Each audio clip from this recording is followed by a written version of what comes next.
Bakunzi bagasozi TV ndabaramutsa cyane aho muhereye ndabwira ati big up sana anizere ko merewe fresh kabisa yaso genda meze neza ni Mr Donald Nomba aka Minigizo Danger Boy amulunji 257 ni wa muhungu w'abarundi arabakunda cyane yaso ndabwira ati umuntu atarakanda subscribe nga anye ku Gasozo TV abanza kande subscribe kugira abe mu bambere bandanye bagwamwo n'ibiganiro bicanga anye ku Gasozo TV nababwiye ko nzokwama ndabahereza ama hit news ama update uyu munsi nakuzaniye ama update kabisa ama hit news ubona yuko ari ibintu bikomeye cyane nga anye mu gihugu cy'u Burundi no zibandanya kwigaragaza no kubwira ati umusore D1 ubona yuko ari karakorana ingufu zidasanzwe ubona yuko ari karagaragara kabisa mu bikoko nga anye uramwita D1 umusore avuka nga anye mu gihugu cy'u Burundi mu ntara ya Kayanza komine Kabarore muri zone ya Jene.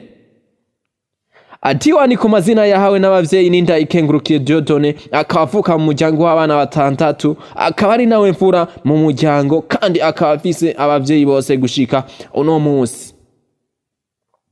D1 yakuze akunda umuziki hamwe no gukina umupira ariko bikarangira abaye umuririmbyi rurangiranwa atako abigira n'akazi.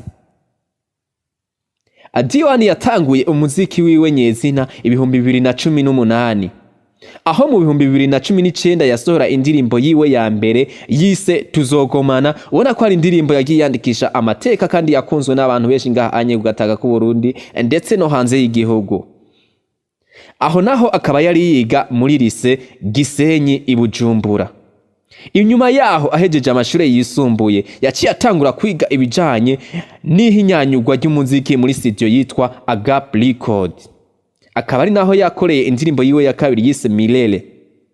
Yagiye atemberera n'andi ma studio atandukanye harimwo na Master Music naho akaba yarahakoreye indirimbo yise Before ubona ko ari indirimbo kabisa yagiye ikundwa n'abantu benshi ngaha anye kugataka ndetse no hanze y'igihugu. Inyuma yaho D1 yaragize amahirwe yo kuronderwa na management yitwa Iteka Music. Akaba ari nayo bariko barakorana kuva 2021.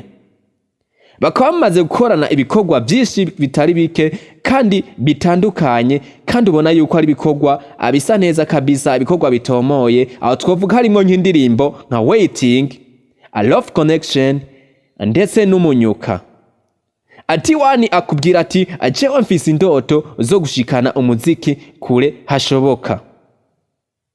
Uyu munsi D1 turashobora kumusanga mu ndirimbo nyinshi kandi zitandukanye ziwe aho twokubwira ati Tuzogumana indirimbo yiwe ya mbere yatanguye gushira habona Milele, Before, Waiting, A Love Connection, Umunyuka. Uno munsi D1 kandi yagarutse muri Mine featuring na ATM Jeff. Abarundi kazi ndababwira ati muwandanye mu supporting no mpano y'abarundi ubona yuko kabisa uyu muhungu kuva mu Kayanza ubona yuko ari karakorana ingufu zidasanzwe kugira ngo ateze imbere impano yiwe. Ndakubwira ati ni Mr Donald Nomba aka Minigizo Danger Boy amulunji 257 ni wa muhungu w'abarundi andabakunda cyane. Ciao.